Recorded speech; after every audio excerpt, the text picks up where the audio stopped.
Դեպ, նաև դրա հետևանք, հա, տեսեք, ես որ անձնական բան եմ լսել, որևէ գործի վերաբերյալ կամ մարդու,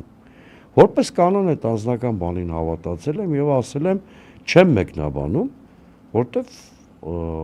որևէ մարդու անձնական կյանք մեկնաբանել է իմ ընդհանրապես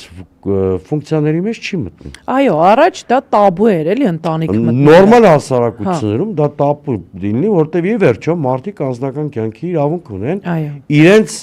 երջանիկ եւ ոչ այնքան ստացված էջերով։ Հիմա ինձ միշտ երեկվանից ես այդ մտքի վրա եմ բռնում։ Ասում եմ բացահայտորեն, մարդիկ երկուսն էլ ասում են, մեր մոտ ինչ-որ բան չի ստացվել կամ չեն էլ ասում չի ստացվել, թե ստացվել է, ու ասում են մենք բաժանվում ենք։ Այլևս միասին չենք ուզում ապրել։ Այնց ոչ թե ցավ են ապրում կամ ոմանք ոգևորվում են, այլ հասարակության մեծ մասը չի հավատացել այս լուրին։ Ինչով կբացատրեք այս ֆենոմենը։ Էլի իրանց գործն է, իրանք միասին կլինեն, ընտանիք կլինեն, կբաժանեն, դա քավլիցի իրանց գործն է եւ այդտեղ իսկապես ես չեմ ուզում մտնել։ Այնչի հասարակությունը չի հավատում այս լուրին։ Ես իմ համար երեք, այսպես ասած, տենց այդ սոցիալական սրեզը փորձեցի տալ հասկանալ ինչա կատարվում։ Որովհետեւ դա ընտանիքը, որը փաստացի իր ամբողջ այդ ներքին privacy-ին, որի մասին դուք խոսում եք, հա, որը պետքա անձեռնամխելի լինի։ Ինքը իր ձեռքով դա հանեց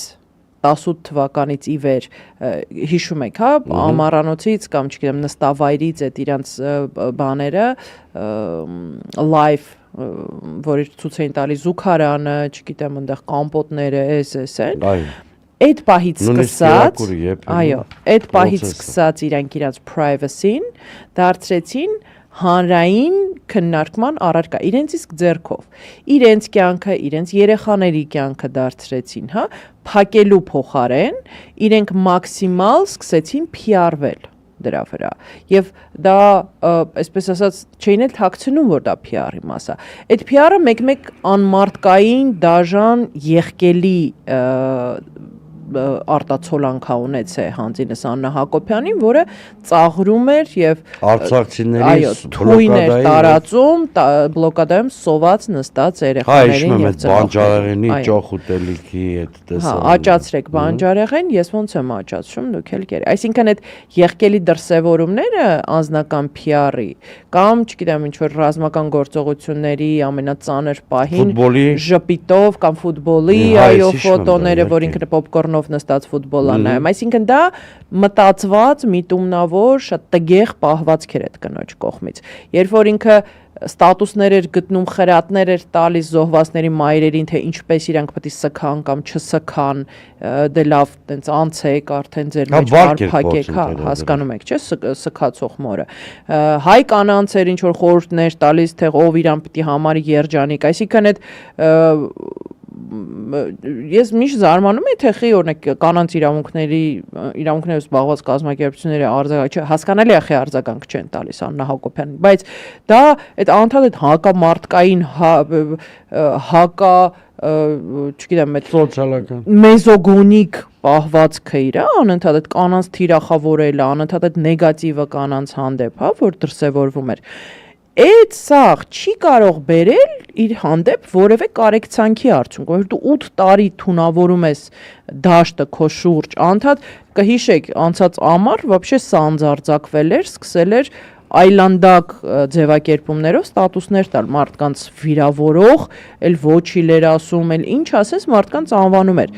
Ասեմ նույնիսկ անձամբ ինձ վերաբերող նման ստատուսներ է եղել, հասկանում եք, եւ ասեք կին, որը անձամբ ինձ վիրավորում է, ուղարկում է ինձ կրթվելու ինձ։ Ես 23 տարեկանում գիտությունների թեկնածու եմ դառել, ինքը ինձ կրթվելու դասեր է տալիս։ Ես նույնիսկ չգիտեմ ինքը բարձրագույն կրթություն ունի, թե չէ, որովհետև Նիկոլը հաստատ չունի։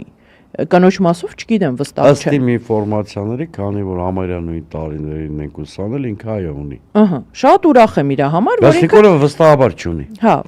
ուրախ եմ, որ ինքը կրթվել է, բացահայտել է իր տարիքում, որ կարելի է էլի կրթվել, հա, ինչևէ, ինքը ինձ դասեր է տալիս։ Հիմա ես դրանից հետո այդ կնոջ հանդեպ գոնե մի գրամ կարեկցանք ինչի պիտի ունենա, եթե կարեկցանք ինքը ինձ բուլինգի է ենթարկում Ես հանրայնորեն։ համաձայն եմ Անժելա ջան, կարեկցանք կարանք չունենանք, բայց ինչի է որ նույնիսկ խոսքի իմ ձեր կամ հասարակական Ինչու չեն հավատում, հավատում, որովհետև այդ ընտանիքը, այդ իրենց fake շոուները, որ կազմակերպում 8 տարի շարունակ, չկա այլ հանրության մեջ որևէ շերտ, որը նույնիսկ իրանց կողմնակիցները վստահեցնում եմ ձեզ, չեն հավատում